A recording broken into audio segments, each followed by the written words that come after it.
하나님 말씀 요한복음 19장 25절부터 27절까지 다 같이 읽겠습니다. 시작. 예수의 십자가 곁에는 그 모친과 이모와 글로바의 아내 마리아와 막달라 마리아가 섰는지라. 예수께서 그 모친과 사랑하시는 제자가 곁에 섰는 것을 보시고 그 모친께 말씀하시되 여자여 보소서 아들이니이다 하시고 또 그 제자에게 이르시되 보라 내 어머니라 하신대 그때부터 그 제자가 자기 집에 모시니라. 아멘.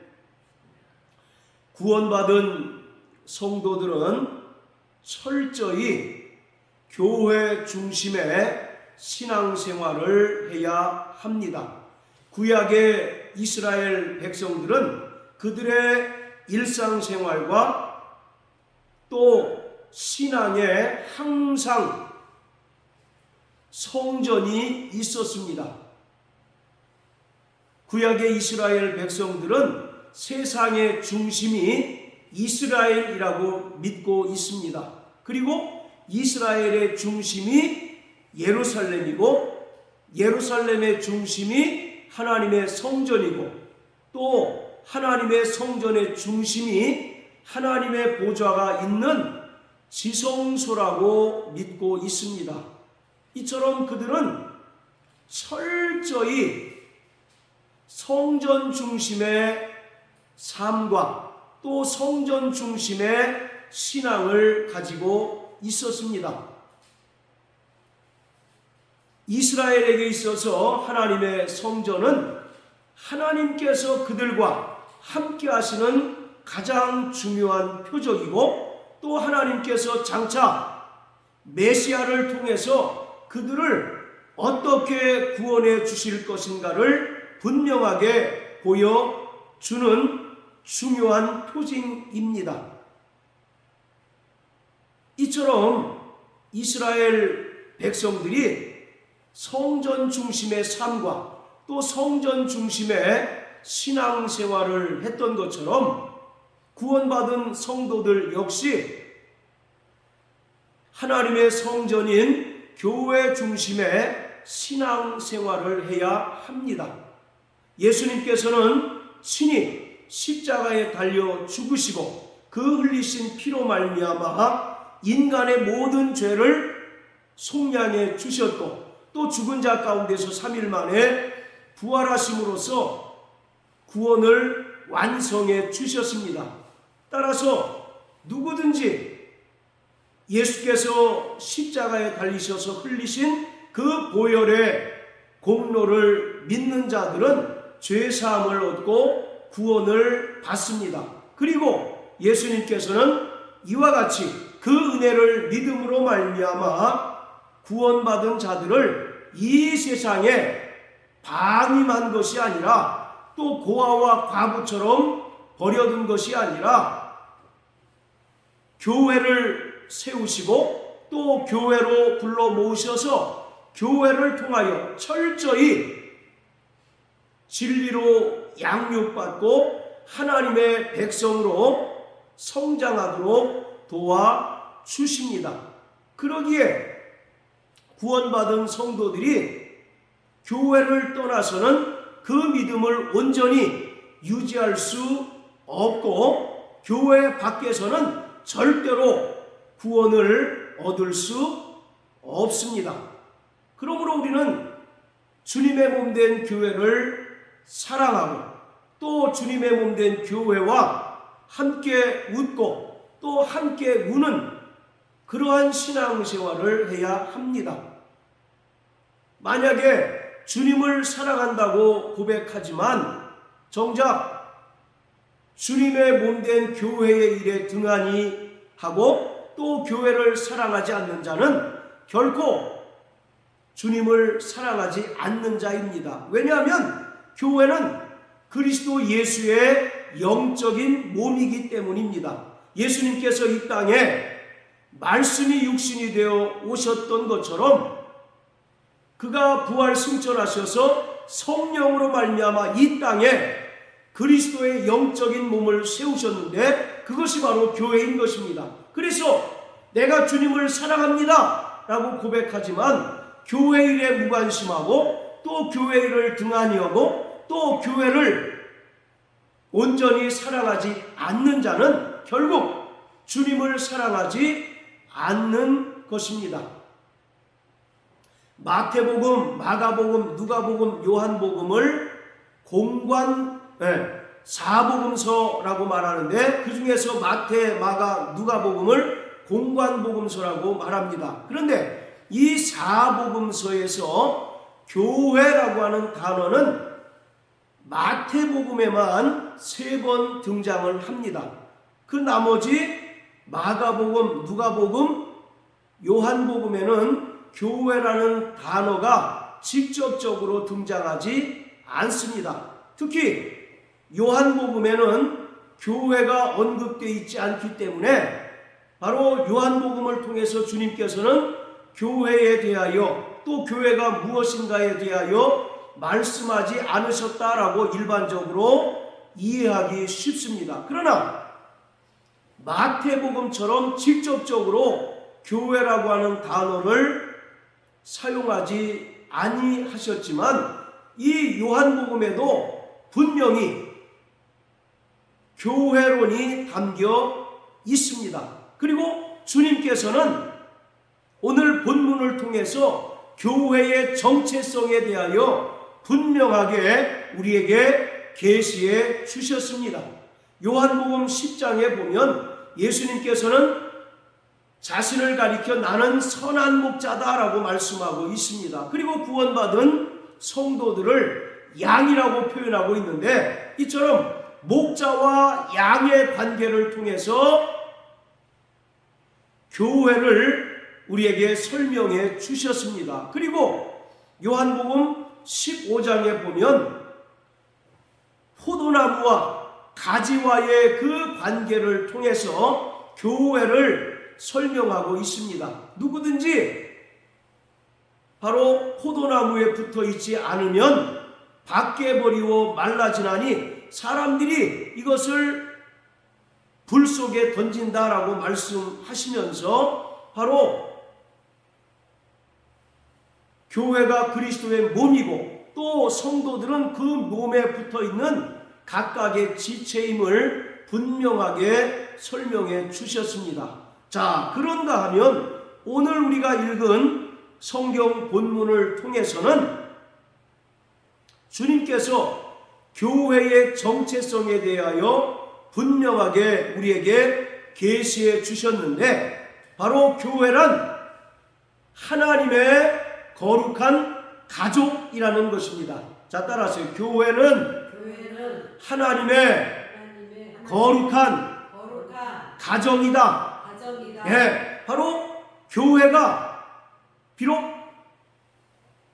육체적으로 피를 다는 관계는 아니지만 교회는 하나님의 거룩한 가족이요 또 가정임을 주님께서 오늘 이 본문을 통해서 우리에게 분명하게 말씀해 주셨습니다. 자, 우리 에베소서 2장을 다 같이 보시겠습니다.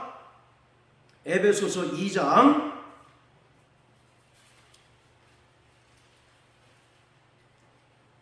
자 11절부터 19절까지 같이 읽겠습니다. 에베소서 2장 11절부터 19절까지 그러므로 생각하라. 너희는 그때에 육체로 이방인이요 손으로 육체에 행한 할례당이라 칭하는 자들에게 무할례당이라 칭함을 받는 자들이라. 그때에 너희는 그리스도 밖에 있었고 이스라엘 나라 밖의 사람이라. 약속의 언약들에 대하여 외인이요 세상에서 소망이 없고 하나님도 없던 자이더니 이제는 전에 멀리 있던 너희가 그리스도 예수 안에서 그리스도의 피로 가까웠느니라. 그는 우리의 화평이신지라 둘로 하나를 만드사 중간에 막힌 담을 허시고 원수된 것 곧 의문에 속한 계명의 율법을 자기 육체로 폐하셨으니 이는 이 둘로 자기의 안에서 한 새 사람을 지어 화평하게 하시고 또 십자가로 이 둘을 한 몸으로 하나님과 화목하게 하려 하심이라. 원수된 것을 십자가로 소멸하시고 또 오셔서 먼 데 있는 너희에게 평안을 전하고 가까운 데 있는 자들에게 평안을 전하셨으니 이는 저로 말미암아 우리 둘이 한 성령 안에서 아버지께 나아감을 얻게 하려 하심이라. 그러므로 이제부터 너희가 외인도 아니요 손도 아니요 오직 성도들과 동일한 시민이요 하나님의 권속이라. 자, 19절에 보면 하나님의 권속이란 말이 있는데 이 권속이란 말이 바로 식구, 가족들을 가리킵니다. 그러니까 이 말은 과거에는 이방인과 유대인이 철저히 원수지간이었다는 것입니다. 그런데 예수님께서 이 땅에 말씀이 육신이 되어 오셔서 친히 십자가에 달려 죽으심으로 말미암아 이방인과 유대인 사이에 막힌 담을 허시고 한 몸을 이루게 하셨는데 바로 그 한 몸이라고 하는 것이 바로 교회를 가리키고 있는 거예요. 그렇기 때문에 19절에 그러므로 이제는 너희가, 여기서 너희라고 하는 것은 이방인들을 말하는데 이방인들인 너희가 외인도 아니고 또 손님도 아니고 오직 성도들과 동일한 시민이요 하나님의 권속이라고 말하고 있습니다. 할렐루야. 과거에는 이방인들은 하나님 없던 자들이고 또 그리스도 밖에 있던 자들이고 또 무할례당이었으나 이제는 그리스도 예수께서 친히 십자가에 달려 죽으심으로써 이방인과 유대인 사이에 막힌 담을 허시고 멀리 있던 우리를 한 몸을 이루게 하셔서 바로 교회로 부르셨다는 거예요. 그래서 19절의 말씀처럼 우리가 성도가 되었고 또 하나님 나라의 시민이 되었고 하나님의 권속, 즉 하나님의 가족이 되었다라고 말하고 있습니다. 자, 또 마태복음 12장을 다 같이 보십니다. 마태복음 12장 자 48절부터 50절까지입니다.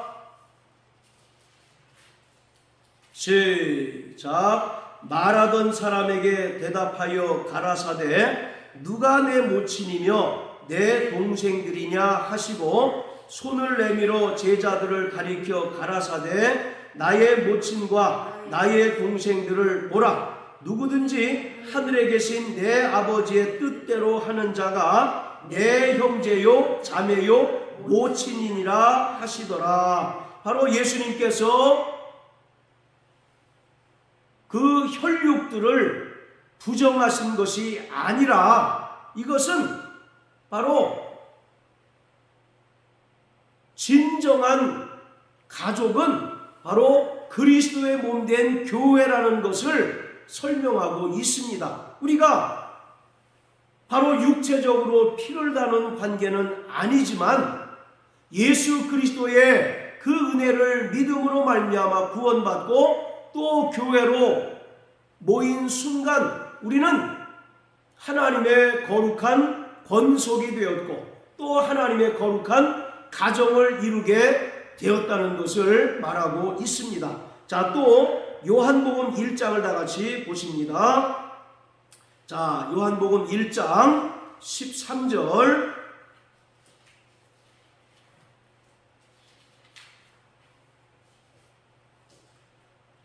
자, 같이 읽습니다. 시작. 이는 혈통으로나 육정으로나 사람의 뜻으로 나지 아니하고 오직 하나님께로서 난 자들이니라. 아멘. 바로 교회가 그렇다는 겁니다.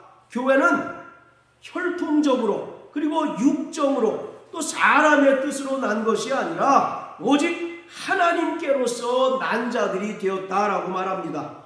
1장 12절에 보면 영접하는 자, 곧 그 이름을 믿는 자들은 하나님의 자녀가 되는 권세를 얻었다라고 말씀하고 있는데, 이와 같이 우리가 하나님의 자녀가 되고 또 하나님의 권속이 된 것은 육체적으로 피를 나눈 것이 아니라, 그리고 사람의 뜻으로 난 것이 아니라 오직 하나님의 뜻으로 낳았다라고 이렇게 이야기하고 있습니다.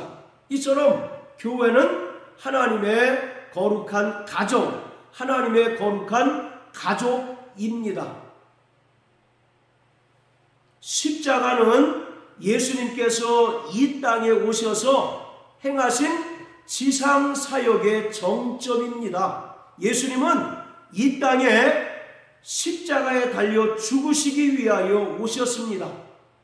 예수님께서는 나는 죽으러 왔노라 라고 이와 같이 말씀하십니다. 그리고 마태복음 20장 28절에서 인자가 온 것은 섬김을 받으려 함이 아니라 도리어 섬기려 하고 자기 목숨을 많은 사람을 위하여 대속물로 주려 하십니다 라고 말씀하신 것처럼, 영원 전부터 하나님과 함께 계셨던 하나님의 아들 예수께서 이 땅에 말씀이 육신이 되어 오신 것은 철저히 십자가에 달려 죽으시기 위함입니다.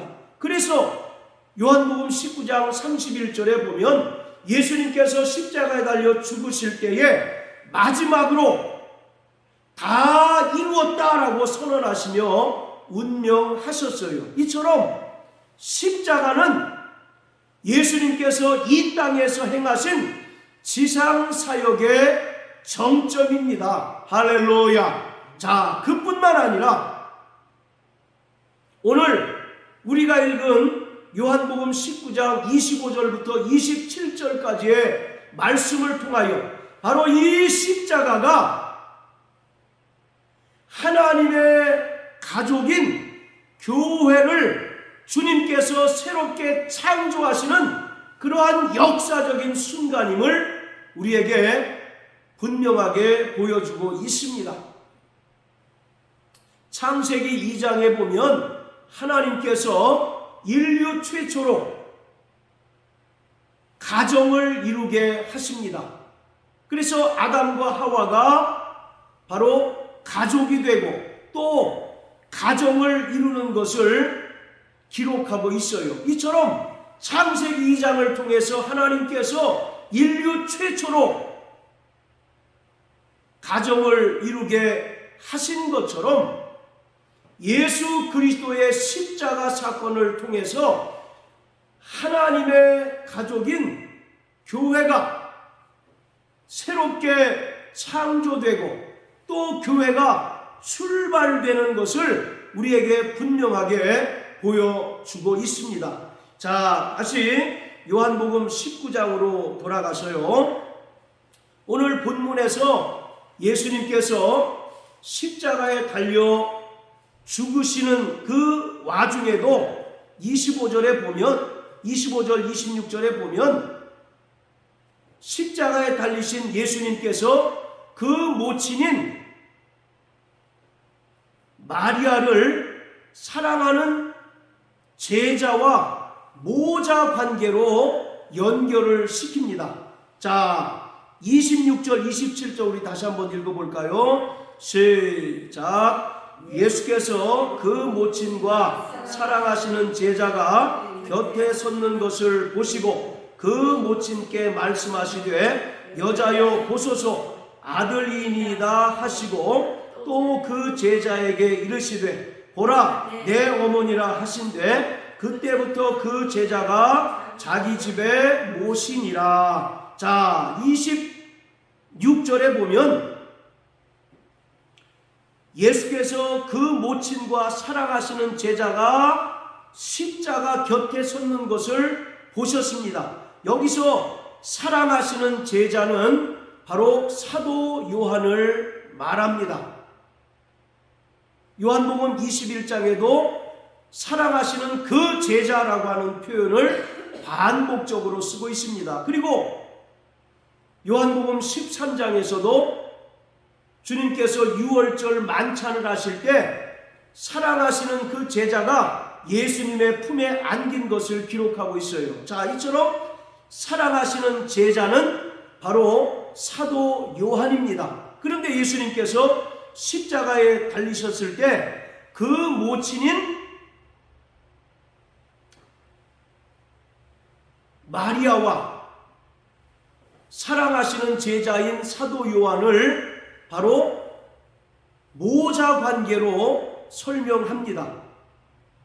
27절에도 보면 보라 내 어머니라 하신데 그때부터 그 제자가 자기 집에 모셨다라고 말합니다. 그래서 사도 요한은 마리아가 운명할 때까지 함께 봉양하고 모셨다는 그런 기록이 있습니다. 자, 이처럼 십자가에 달리신 예수님께서 그 모친인 마리아와 사랑하시는 제자인 요한을 바로 모자 관계로 연결을 시킵니다. 이것은 십자가를 통해서 예수의 제자들이 하나님의 거룩한 가족인 교회로 새롭게 창조되는 것을 기록하고 있습니다. 그러니까 바로 예수의 모친 마리아와 사도 요한을 새롭게 모자 관계로 연결시키는 것은 이것은 하나님의 거룩한 가족인 교회를 암시하고 있는 거예요. 자, 그러면서 26절에 보면 예수님께서 그 모친에게 뭐라고 말씀하십니까? 여자여 보소서 아들입니다 라고 말씀하십니다. 어머니에게 여자여 보소서 라고 말을 했다고 해서 사람들은 이것이 상당히 도덕적으로 문제가 있는 것이 아니냐라고 이렇게 이야기를 하지만 바로 여기서 여자여라고 하는 말은 헬라어로 귀네라고 하는 단어를 썼는데 이것은 상당히 존칭하는 의미로 쓴 겁니다. 귀부인이여라고 하는 의미가 담겨 있어요. 그런데 바로 예수님께서 여기서만 그 모친 마리아를 여자여라고 표현한 것이 아니라 자, 우리 요한복음 2장도 한번 보십시오. 요한복음 2장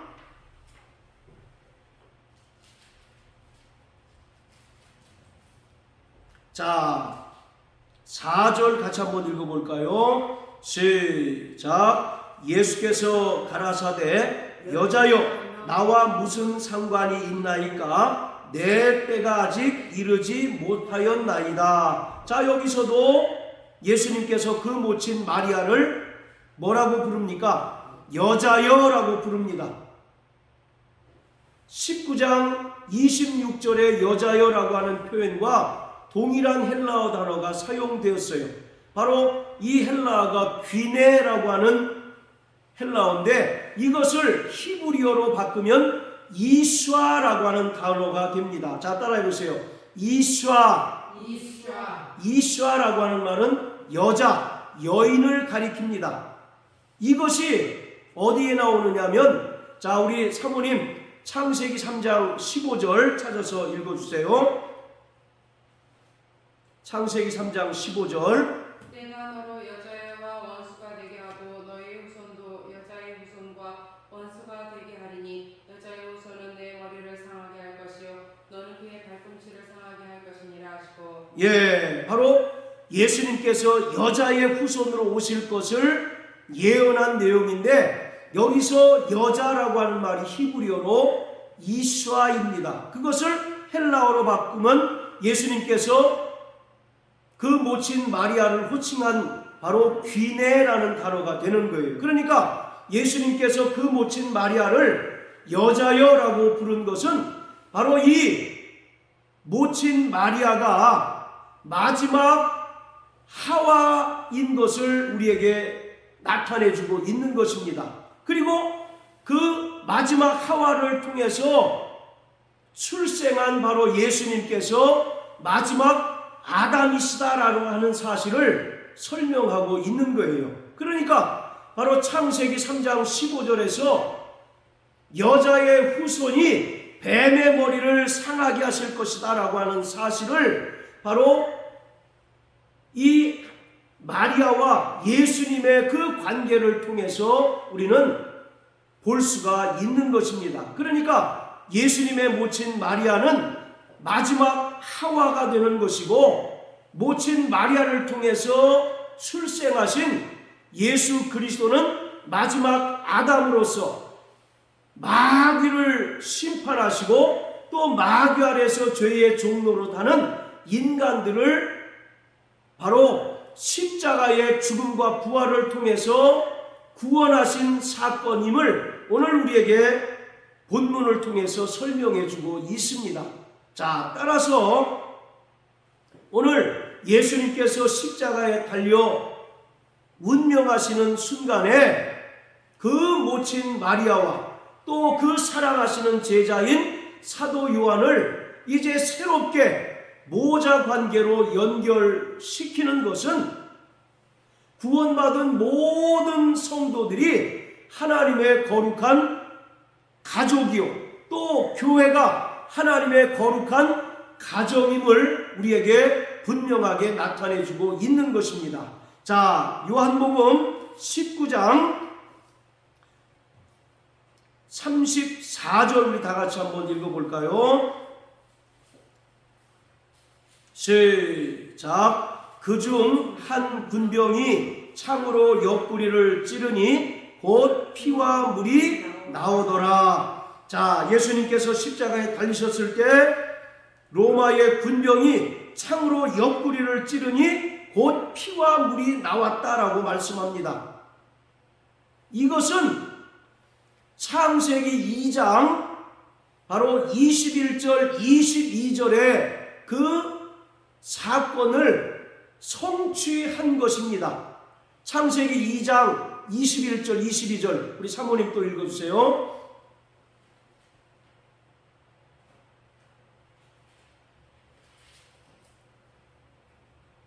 여호와 하나님이 아담을 깊이 잠들게 하시니 잠들매 그가 그 갈빗대 하나를 취하고 살로 대신 채우시고 여호와 하나님이 아담에게 취하신 그 갈빗대로 여자를 만드시고 그를 아담에게로 이끌어 오시니. 아멘. 자, 하나님께서 하나님의 형상대로 아담을 창조하셨습니다. 그리고 그가 독처하는 것이 좋지 않게 여기셔서 금방 읽은 말씀처럼 아담을 깊이 잠들게 하셔서 그의 갈빗뼈 하나를 취하셔서 여자를 지으셨어요. 그리고 그 여자와 아담이 서로 가족을 형성하고 가족을 구성한 사건을 창세기 2장에 기록하고 있습니다. 자, 이처럼 아담이 깊이 잠든 사이에 그의 갈빗뼈 하나를 취하셔서 하와를 만드신 것처럼 예수님께서 십자가에 달리셨을 때 로마 군병이 그 옆구리를 찌르니 곧 피와 물이 나왔다는 것은 예수님께서 십자가에 달려 죽으심으로써 그 흘리신 피와 물을 통해서 구원받은 성도들을 창조하셨고 또 구원받은 성도들을 만드셨다는 사실을 말하고 있는 것입니다. 그러니까 아담이 깊이 잠들 때 그 갈빗뼈 하나를 취하셔서 그 아내인 하와를 만든 것처럼 예수님께서는 친히 십자가에 달려 죽으시고 피 흘리셔서 그 피로서 예수의 신부인 구원받은 성도들을 사셨습니다. 할렐루야. 그래서 교회가 뭡니까? 하나님의 피로 사신 성도의 모임이 바로 교회인 거 아니겠습니까? 그것처럼 창세기 2장 21절 22절의 사건이 바로 예수님께서 십자가에 달리셨을 때 그 옆구리에서 물과 피를 흘린 사건으로 그대로 성취가 된 것이에요. 그래서 예수님께서는 그 피로 구원받은 성도들을 사셨고 또 하나님의 거룩한 가족 곧 교회를 세우셨다라고 성경은 우리에게 말씀하고 있습니다. 그런데 여기서 중요한 것은 창세기 2장에서 하나님께서 아담과 하와를 통해서 가정을 이루게 하셨습니다. 하나님께서는 그 가정을 통해서 하나님의 뜻을 이루고자 하셨어요. 그런데 창세기 3장에 어떤 사건이 벌어집니까? 들짐승 중 가장 간교한 뱀이 나타나서 하와를 꿰고 또 결국 하와가 하나님께서 금하신 선악을 알게 한 나무의 실과를 먹고 그 남편에게도 주매 그 남편도 먹음으로 하나님의 말씀을 불순종하고 또 그로 인하여 세상에 죄가 들어오고 죄로 말미암아 세상에 사망이 들어오고 아담 안에 속한 모든 인간 위의 사망이 왕노릇하게 되었습니다. 이처럼 하나님께서 세우신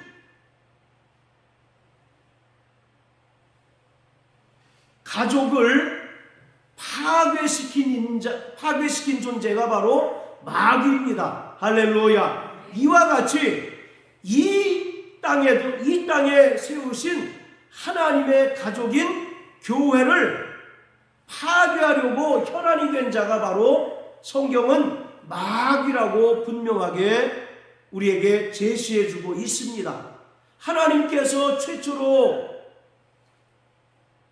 꾸미신 그 가족을 마귀가 파괴하고 또 하나님과 죄로 말미암아 원수되게 한 것처럼 주님께서 십자가 사건을 통해서 하나님의 가족인 교회를 세우셨는데 바로 교회를 파괴하려고 혈안이 된 자가 바로 성경은 마귀라고 말하고 있습니다. 자, 우리 에베소서 6장을 다 같이 보십니다. 에베소서 6장.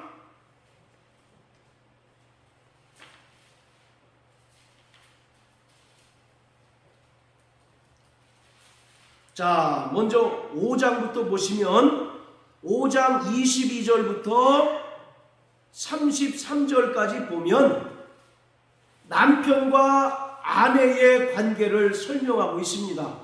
그리고 남편과 아내의 관계를 통해서 어떤 관계를 말씀하고 있습니까? 그리스도와 교회와의 관계를 설명하고 있어요. 그리스도께서 교회를 사랑하시고 또 교회가 그리스도께 순종한 것처럼 남편과 아내의 관계도 철저히 사랑과 순종의 관계이어야 한다는 것입니다. 할렐루야. 자, 그리고 6장에 넘어와서 1절부터 3절까지는 어떤 관계를 이야기합니까? 부모와 자녀와의 관계를 설명하고 있죠. 그리고 5절부터 보면 5절부터 9절까지는 종과 상전의 관계를 설명하고 있습니다. 이것이 전부 가정을 말하고 있는 거예요. 부부, 그리고 또 부모와 자식 간, 그리고 종과 상전과의 그 관계는 전부 가족 관계를 설명하고 있는 겁니다. 그런데 느닷없이 6장 10절부터 그 이하 보면 영적 전쟁에 대해서 언급하고 있습니다. 자, 우리 같이 한번 읽어봅니다.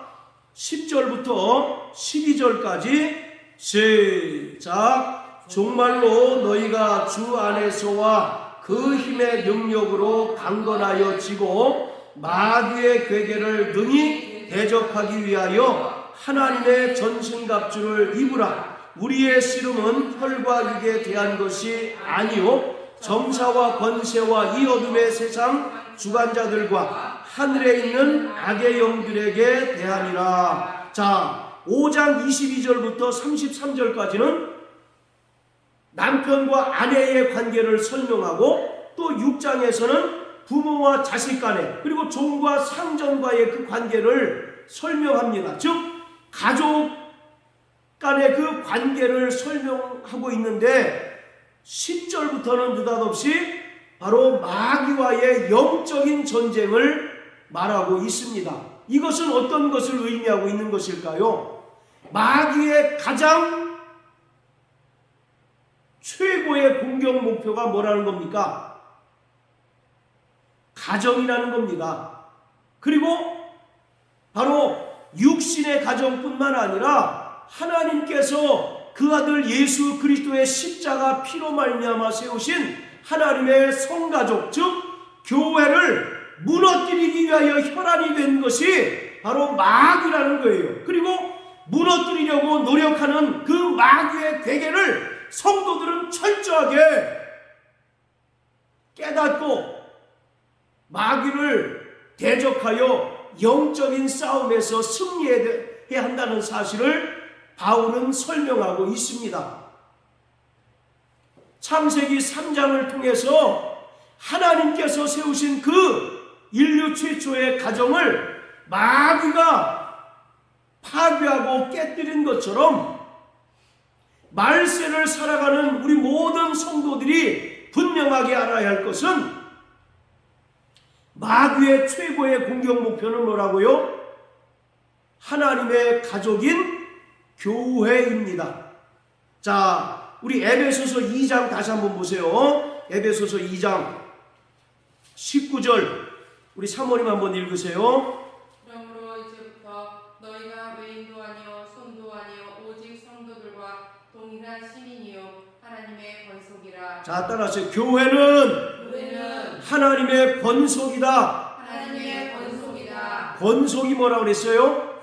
식구, 가족이라고 그랬어요. 그래서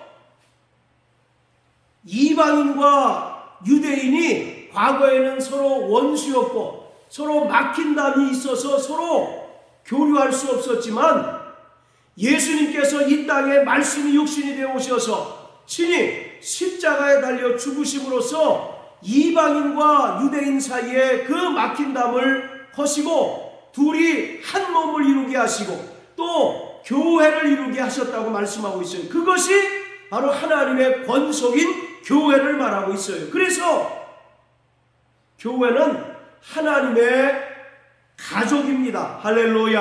아멘. 마태복음 12장 50절에서 예수님께서 말씀하잖아요. 누가 내 모친이며 누가 내 형제요 자매냐? 하나님의 뜻대로 하는 자가 다 내 모친이고 형제요 자매라고 말씀하고 있습니다. 예수님께서 어떤 패륜적인 말씀을 하신 것이 아니라 오직 예수님의 은혜로 말미암아 구원받고 또 교회로 불러 모은 자들이 하나님의 거룩한 가족이라는 것을 말하고 있습니다. 그런데 이 교회를 공격 목표로 삼는 자가 누구라고요? 마귀입니다. 그래서 마귀는 끊임없이 교회를 무너뜨리려고 혈안이 되어 있습니다. 여러분, 마태복음 13장에 보면 예수님께서 천국 비유를 말씀하시면서 천국은 마치 좋은 밭에 좋은 씨를 뿌린 것과 같다라고 말씀합니다. 그런데 사람들이 잘 때에 원수가 와서 그 밭에 몰래 뭐를 뿌립니까? 가라지를 뿌립니다. 바로 이 원수는 마귀요, 또 가라지는 거짓 복음을 말하는 거예요. 왜곡된 복음을 말합니다. 그래서 마귀는 끊임없이 이 땅에 세워진 하나님의 가정인 교회, 이 땅에 세워진 하나님 나라인 교회를 무너뜨리기 위하여 수단과 방법을 가리지 않습니다.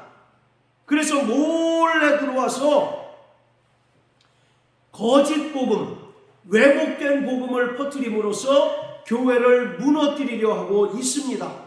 그런데 고린도후서 11장에 보면 다른 예수, 다른 영, 다른 복음은 없다라고 말씀하고 있어요. 다만 어떤 이들이 와서 너희를 혼잡케 하고 또 너희를 실족케 하기 위하여 거짓된 것을 전하는 것뿐이다 라고 바울은 분명하게 말하고 있습니다. 그렇기 때문에 우리는 철저히 교회를 위하여 기도하는 자가 되어야 합니다. 할렐루야. 네. 철저히 교회를 사랑하는 자가 되어야 합니다. 교회가 더욱더 진리 위에 굳건히 서서 하나님께서 주신 그 거룩한 뜻과 사명을 감당하는 하나님의 가족으로서의 그 역할을 감당할 수 있도록 우리가 각자의 역할을 감당해야 하고 우리가 각자의 사명을 온전히 완수해야 하는 것입니다. 할렐루야. 아멘. 자, 따라하세요. 나 영혼아, 교회를 위하여 기도하자. 나 영혼아, 교회를 사랑하자. 마태복음 25장에 보면 예수님께서 지극히 작은 자에게 한 것이 곧 나에 대하여 한 자라고 말씀하고 있습니다. 여기서 지극히 작은 자는 누굴 가리킬까요? 바로 예수님을 가리키고 또 이 땅에 세워진 그리스도의 몸된 교회를 가리키고 있습니다. 그렇기 때문에 우리는 철저히 교회를 사랑하고 또 교회가 더욱더 진리 위에 굳건히 서서 마귀의 그 전방위 공격에도 불구하고 무너지지 아니하고 더욱더 건강한 교회가 될 수 있도록 힘써서 기도하고 또 교회를 위하여 참으로 자신의 모든 믿음을 다하여 헌신하는 자가 되어야 할 뿐만 아니라 교회의 아픔이 내 아픔이고 교회의 기쁨이 내 기쁨으로 여기고 정말 교회를 사랑하고 또 교회를 위하여 충성하는 자가 되어야 하는 것입니다. 그럴 때 하나님께서는 교회와 함께 우리의 믿음이 더욱더 성장하고 또 우리의 믿음이 장성한 분량에 이르도록 도와주십니다. 하나님은 교회를 통하여 일하기를 원하십니다. 아멘. 교회를 통하여 하나님의 역사는 주님의 재림 때까지 끊임없이 지속됩니다. 그렇기 때문에 우리는 항상 교회 중심의 신앙생활, 교회와 동고동락하는 신앙생활을 할 때 하나님께서 우리에게 신령한 복을 주시고 또 우리의 믿음이 더욱더 장성한 분량에 이르도록 도우시고 역사해 주십니다. 그러므로 사랑하는 성도 여러분, 일평생 그리스도의 몸된 교회를 사랑하는 자 되시길 주의 이름으로 축복합니다. 그리고 우리가 비록 피는 섞이지 않았다 할지라도 하나님께서 우리를 세우신 거룩한 하나님의 가정, 또 거룩한 하나님의 가족임을 깨달으셔서 주님께서 우리를 사랑하신 것처럼 우리도 서로 사랑하고 또 서로 용납하고 또 서로 친절을 베풀므로 더욱더 이 땅에 정말 그 교회가 왕성하게 세워지고 하나님의 나라가 확장되는 일에 우리가 다 귀하게 쓰임받는 저와 여러분들 되시길 예수 이름으로 축복합니다. 할렐루야.